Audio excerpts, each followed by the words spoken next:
दोस्तों आज बात करते हैं हरियाणा राज्य के बारे में, जो भारत के उत्तरी जोन का एक बहुत प्रमुख राज्य है और कभी पंजाब राज्य का हिस्सा हुआ करता था। लेकिन भाषाई विवाद के चलते 1 नवंबर 1966 को पंजाब से अलग होकर एक अलग राज्य के रूप में सामने आया। इसकी सीमाओं की बात करोगे तो उत्तर में ये पंजाब और हिमाचल प्रदेश से जुड़ता है। पश्चिम और दक्षिण से इसे राजस्थान ने घेरा हुआ है। पूर्व में इसकी सीमा थोड़ी सी उत्तराखंड से लगती है और उत्तर प्रदेश से लगती है। याद रखना, पूर्वी जो सीमा है वो यमुना नदी से तय होती है, क्योंकि दोनों राज्यों के बीच में यमुना नदी बहती हुई जाती है। खास बात यह है कि इसने दिल्ली को 3 तरफ से घेरा हुआ है। इसका मतलब ये एक केंद्रीय शासित प्रदेश से भी लगता है। इस राज्य का क्षेत्रफल लगभग 44,212 वर्ग किलोमीटर है, जो टोटल देश के भौगोलिक क्षेत्रफल का 1.4% है। भारत के उत्तरी क्षेत्र में यह स्थित है और क्षेत्रफल के आधार पर भारत का लगभग 20वां सबसे बड़ा राज्य है। अगर इसकी राजधानी की बात करोगे तो इसकी राजधानी है चंडीगढ़, जो कि पंजाब की भी राजधानी है। जब ये दोनों राज्य अलग हुए थे तो चंडीगढ़ के लिए इन दोनों राज्यों के बीच में तनाव बढ़ गया था और अंततः उसको केंद्रीय शासित प्रदेश बनाना पड़ा, यूनियन टेरिटरी बनाना पड़ा, और ये दोनों राज्यों की राजधानी बन के रह गई। तो ये स्पेशल चीज हो जाती है। यहाँ की पर्वत श्रृंखलाओं को देखोगे तो उत्तर पूर्वी हिस्से में आपको शिवालिक पहाड़ियों का विस्तार देखने को मिलेगा और दक्षिण में आपको अरावली पहाड़ियां देखने को मिलेंगी। अरावली पहाड़ियां जो राजस्थान में भी हैं, दिल्ली तक जाती हैं, उनका थोड़ा बहुत विस्तार आपको दक्षिणी हरियाणा में देखने को मिलता है। अगर नदियों की बात करोगे तो यमुना नदी यहाँ पर सबसे प्रमुख है, जो हरियाणा की पूर्वी सीमा बनाते हुए जाती है। जैसा कि मैं आपको बता चुका हूँ, 12 मासी नदियां हैं, 12 महीने बहती रहती है, यमुनोत्री ग्लेशियर से बह के आती है, जिसका मतलब इसके पानी का सोर्स जो है वो ग्लेशियर हो जाता है। इसके अलावा घग्गर हकरा नदी भी मौजूद है, जिसके बारे में मैं आपको अलग से बता चुका हूं, जरूर देखिएगा। अगर यहाँ के क्लाइमेट को, जलवायु को देखोगे तो कुछ इलाका शुष्क है तो कुछ उपशुष्क है। यहाँ पर गर्मियों में बहुत ज़्यादा गर्मी होती है और सर्दियों में बहुत ज़्यादा सर्दी पड़ती है। जनसंख्या की बात करें तो 2011 के हिसाब से 2,53,51,462 थी। लिंगानुपात की बात करोगे तो प्रति 1000 पुरुषों पर 879 महिलाएं। साक्षरता दर, लिटरेसी रेट की बात करें तो 75.55%। इसके अलावा यहाँ की राजकीय भाषा, ऑफिशियल लैंग्वेज हिंदी और पंजाबी है। और बोलियों की बात करोगे तो हरियाणवी और पंजाबी यहाँ की प्रमुख बोलियाँ हैं। दोनों में फ़र्क है, बोलने में ये लोग हरियाणवी और पंजाबी ज़्यादा बोलते हैं, लेकिन जो ऑफिशियल लैंग्वेज है वो हिंदी ही है। बात करें यहाँ के राजकीय प्रतीकों के बारे में तो यहाँ का राजकीय पशु, स्टेट एनिमल है काला हिरण, ब्लैक बक जिसको कहते हो। राजकीय पक्षी की बात करोगे तो काला तीतर है। राजकीय वृक्ष की, ट्री की बात करोगे तो पीपल का पेड़ है। राजकीय पुष्प है यहाँ का कमल।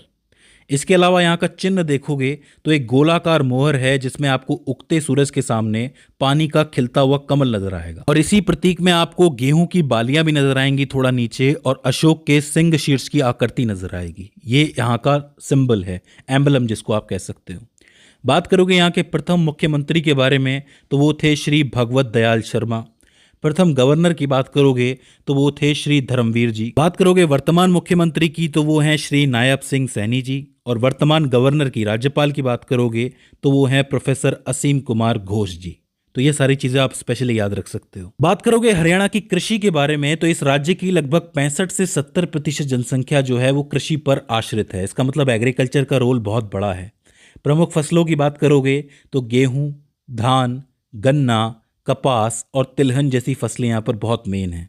इसके अलावा यहाँ पर बाजरा, चना ऐसी फसलें भी उगती हैं जो बहुत इंपॉर्टेंट मानी जाती हैं। लेकिन आज की तारीख में आपको यहाँ पर बहुत से उद्योग भी देखने को मिल जाएंगे, जैसे कि ऑटोमोबाइल यानी गाड़ियों का उद्योग है।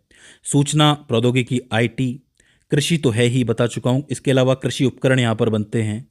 वस्त्र और सीमेंट, जो फरीदाबाद और गुड़गांव का एरिया है, जिसको गुरुग्राम भी कहते हैं, यहाँ पर बहुत बड़ा औद्योगिक केंद्र है। आज की तारीख में ये बहुत बड़ा कॉर्पोरेट क्षेत्र बन के उभरा है पूरे इंडिया के अंदर। आप इस राज्य के औद्योगिक आधार को इस तरह समझ सकते हो कि यहाँ पर tractor, motorcycle, cycle, refrigerator, fridge जिसको कहते हो, और वैज्ञानिक उपकरण, ये सारी चीज़ों का उत्पादन किया जाता है।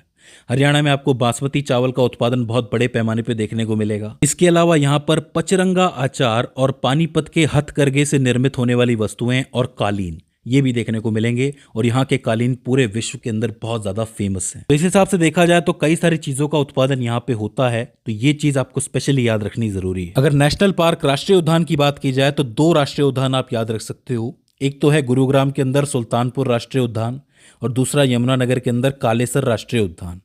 वन्यजीव अभ्यारण्य, वाइल्ड लाइफ सेंचुरी की बात करोगे तो छिलछिला वन्यजीव अभ्यारण्य, नाहर वन्यजीव अभ्यारण्य, इसके अलावा अबूब शहर, भिंडावास, खपरवास, बीर शिकारगढ़, इस तरीके के वन्यजीव अभ्यारण्य भी आपको यहाँ पे देखने को मिल जाएंगे। इसके अलावा यहाँ पर आपको कुछ पर्यटन स्थल भी देखने को मिलेंगे, जैसे कि रेड बिशप जो कि पंचकुला के अंदर मौजूद है, पिंजौर गार्डन, दिल्ली के निकट सूरज कुंड और बड़खल झील काफ़ी इंपॉर्टेंट है, और इसके अलावा चीड़वन के लिए प्रसिद्ध मोरनी हिल्स, यहाँ पे भी लोग जाते हैं।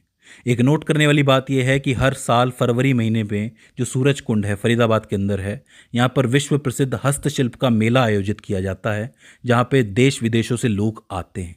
तो ये चीज़ नोट करके अलग से लिख लेना। आखिर में अगर यहाँ के प्रमुख त्योहारों और नृत्यों की बात करें तो त्योहारों में आपको होली, दिवाली, तीज, लोहड़ी और गूंगा नवमी देखने को मिलेगी। आपको पता है लोहड़ी जो है वो कब मनाई जाती है, जब फसल कट जाती है, पंजाब और हरियाणा के अंदर मेनली। और अगर आप नृत्यों की बात करोगे तो धमाल, झूमर, लूर, फाग, सांग और खेड़ा, ये यहाँ के प्रमुख नृत्य हैं, जिसमें यहाँ पे कुछ एक लोक नृत्य भी है। तो इन चीज़ को भी आप अलग से लिख सकते हो। हालांकि मैं आपको बता चुका हूँ लोक नृत्य वाली वीडियो के अंदर इसके बारे में, लेकिन क्विक रिवीजन है तो इसे भी लिख लो।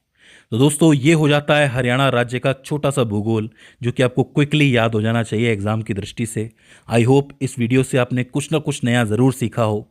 इसके बाद भी इसके अंदर आपको कोई क्वेरी आती है, कोई दिक्कत आती है, तो आप हमें कमेंट सेक्शन में बता सकते हैं।